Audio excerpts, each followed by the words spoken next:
Welcome back to the Sword of Truth podcast. It's the alcohol-fueled, chapter-by-chapter reread of the Sword of Truth series with a bucket of craft brew on the side.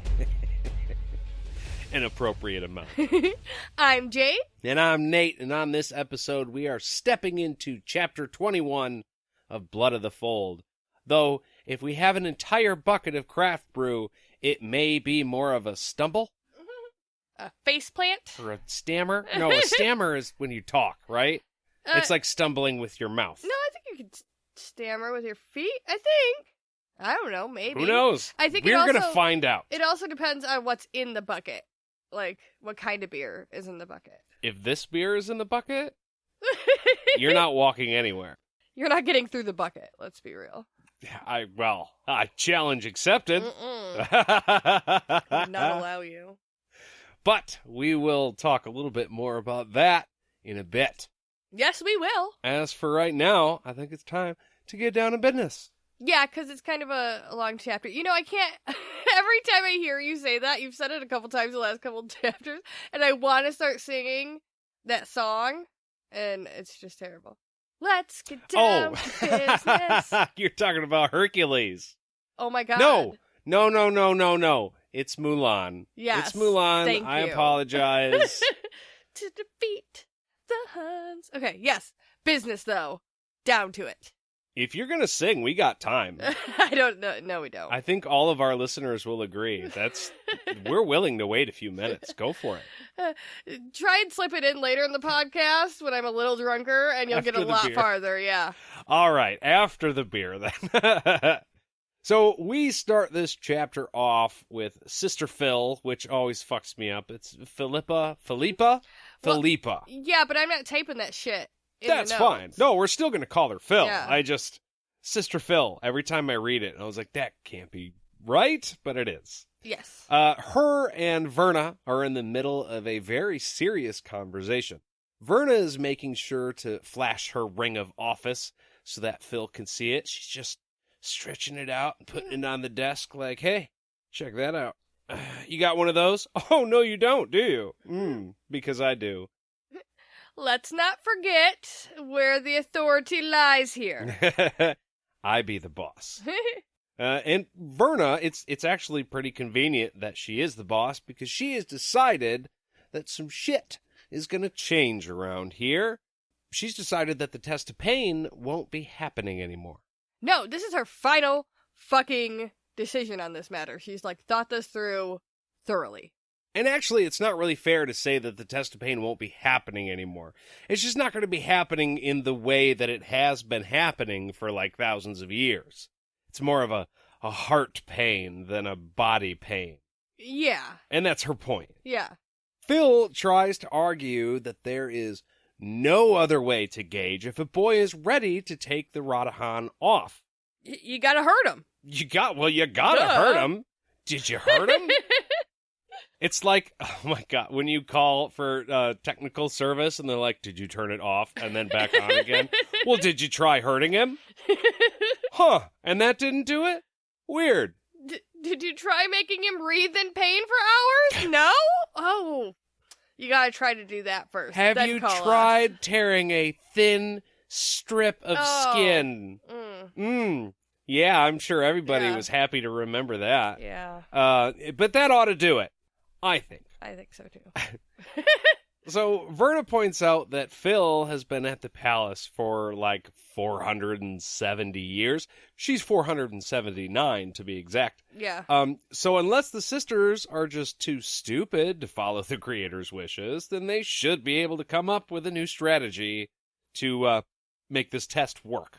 Yeah, you guys have a little bit of experience. Maybe don't take the easy way out. Yeah, it's amazing to me that, well, you know what? Actually, now that I started to say the sentence, I'm going to take it back. She's been doing the same shit for over 400 years, almost 500 years. That might get a little bit boring now that I say it, and I'm like, yeah, she was just floating. Yeah. She was a passenger. Yeah, well, everybody. She's not the only one, though. Everybody in the palace has been. That's true. And I mean, look, I guess the real point is that you can't be a passenger when you're a leader. If you want to be mid to lower level person working at the Palace of the Prophets, not necessarily a sister, then go ahead and be a passenger. Whatever, I showed up today, that's enough. But not when you're, like, the group of people we're talking about are the people in charge. Yeah. Those aren't the people who can just relax and go with the flow. You know what I mean? Well, not if you want anything to be better. Like, you can, but things are probably gonna generally go to shit eventually. Yeah, well, yeah, one could assume. And she also suggests that maybe, just maybe, talking to the boys could work. I don't know. Try that. Yeah. If you turned it off and then turned it on again, that was kind of weird to say, and you did the pain thing and that didn't work, then maybe just try talking to them. I don't know, maybe. It seems silly, but that should maybe be a first step. Oh, like they're humans and not, like, I don't know, inanimate objects or tools for you to use? Like, you could actually reason with them? That would be weird.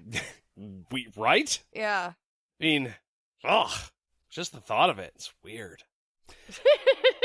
Unless, of course, the sisters think that they will be outsmarted by them, and that's maybe why they were afraid to, talk. And in that case, Verna wants them to admit it in writing, in an official-ass report. I love that part, because she was like, okay, if you guys are really going to try and fight me on this bullshit, then tell me, flat out, that you're afraid these boys are smarter than you. And I want it written down so everybody can read that shit. And then you will be losing your job tomorrow. And we're all going to laugh at you at dinner.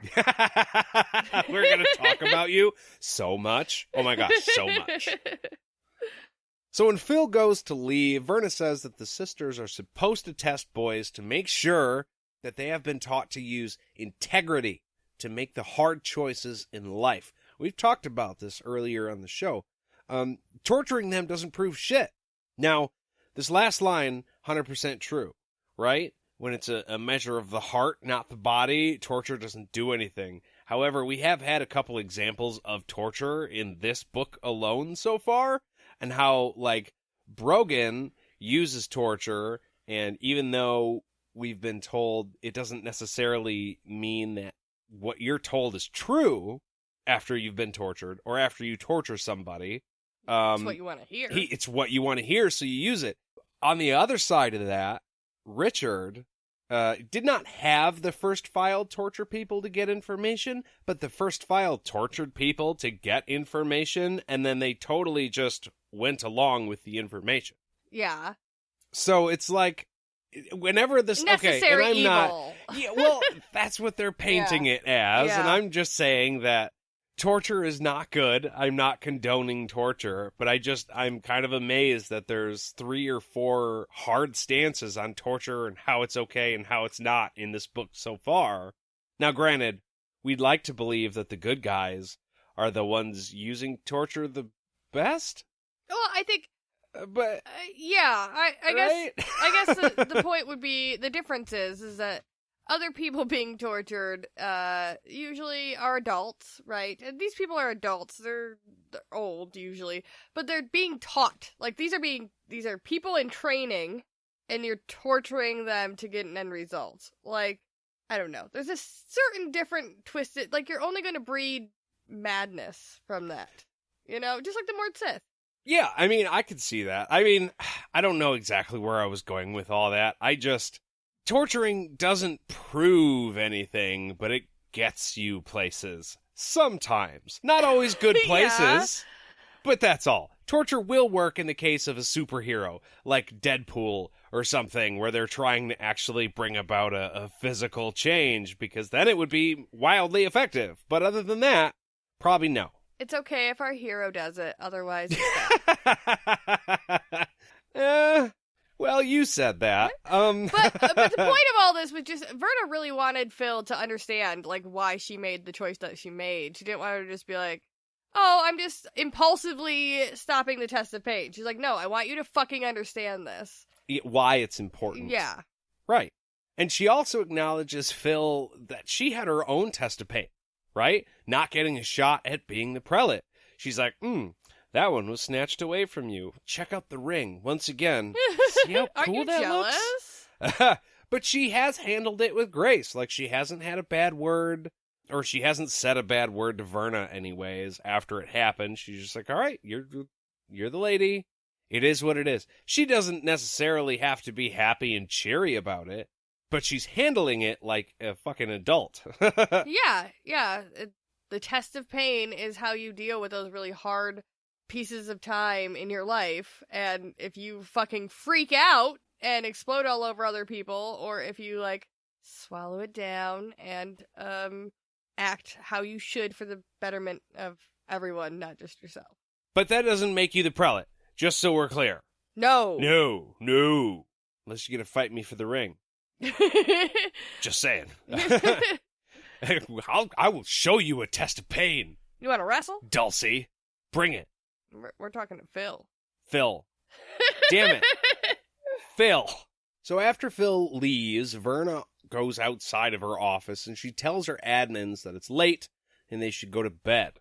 Phoebe seems to be racing Verna with the paperwork to, like, stay ahead of her.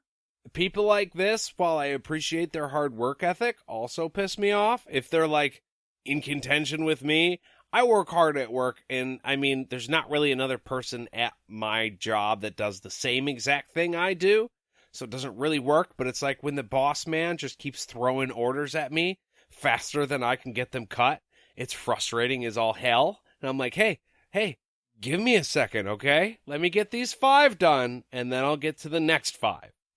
Don't beat me there. Dulcie is different, though.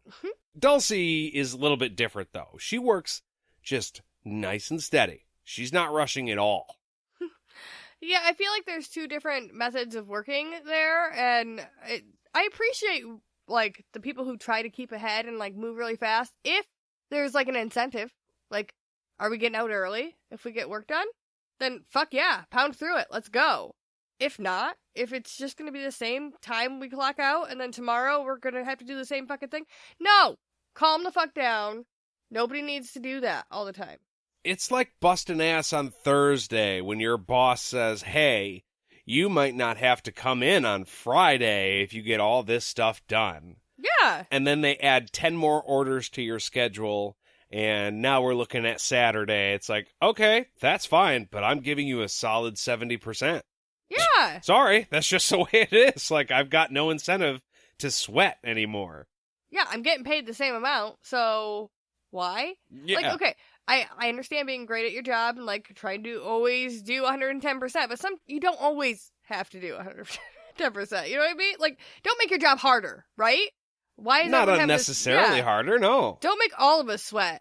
Just, like, calm down a little bit.